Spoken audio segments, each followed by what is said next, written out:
দীর্ঘ ২৩ দিন বন্ধ থাকার পর আবারও উৎপাদনে ফিরেছে দেশের একমাত্র রাষ্ট্রায়ত্ত তেল শোধনাগার ইস্টার্ন রিফাইনারি লিমিটেড। শুক্রবার সকাল ৮টা ৪০ থেকে চট্টগ্রামের এই শোধনাগারটিতে পুরোদমে তেল পরিশোধন প্রক্রিয়া শুরু হয়েছে।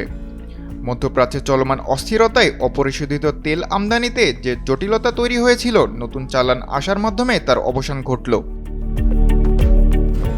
এর আগে বৃহস্পতিবার বিকেল থেকেই ইস্টার্ন রিফাইনারির ভেতরে যান্ত্রিক প্রস্তুতি শুরু হয়। বসুন্ধরা ডায়াপেন্ট এখন আরও উন্নত। এই হট এয়ার থ্রো টপশিট দ্রুত শোষণ করে সোনামণিকে দেয় কোমল অনুভূতি। শুরুতে কারিগরি সমন্বয় ও নিরাপত্তার জন্য উৎপাদন কিছুটা সীমিত রাখা হলেও আজ সকাল থেকে তা পূর্ণ মাত্রায় শুরু হয়েছে। ইস্টার্ন রিফাইনারির কর্তৃপক্ষ জানিয়েছে, বর্তমানে দৈনিক প্রায় ৩,৫০০ টন তেল উৎপাদনের লক্ষ্যমাত্রা নিয়ে কাজ চলছে। এদিকে তেলের সংকট কাটাতে বড় ভূমিকা রেখেছে সৌদি আরব থেকে আসা জাহাজ এমটি নিনেমিয়া। ১,৯৪,০০০ টন ক্রুড অয়েল নিয়ে জাহাজটি কুতুবদিয়া চ্যানেলে পৌঁছানোর পরেই শুরু হয় পাইপলাইনে তেল পাঠানোর কর্মযজ্ঞ। মূলত হরমুজ প্রণালীর ঝুঁকি এড়াতে বিকল্প পথে এই চালানটি দেশে আনা হয়েছে।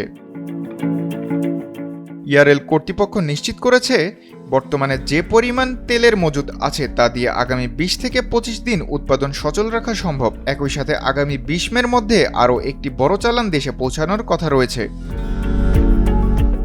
১৯৬৩ সালে প্রতিষ্ঠিত হওয়া এই শোধনাগারটি ১৯৬৮ সাল থেকে বাণিজ্যিকভাবে তেল উৎপাদন শুরু করে। বছরে প্রায় ১৫ লাখ মেট্রিক টন বা ৩৪,০০০ ব্যারেল অপরিশোধিত তেল পরিশোধনের সক্ষমতা রয়েছে এই প্রতিষ্ঠানটির, যা দেশের মোট চাহিদার প্রায় ২০% পূরণ করে।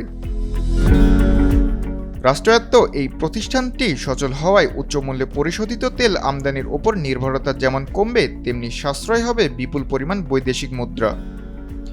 এর ফলে অভ্যন্তরীণ বাজারে ডিজেল, পেট্রোল ও অকটেন সরবরাহ স্থিতিশীল থাকবে বলে আশা করছেন বিশেষজ্ঞরা।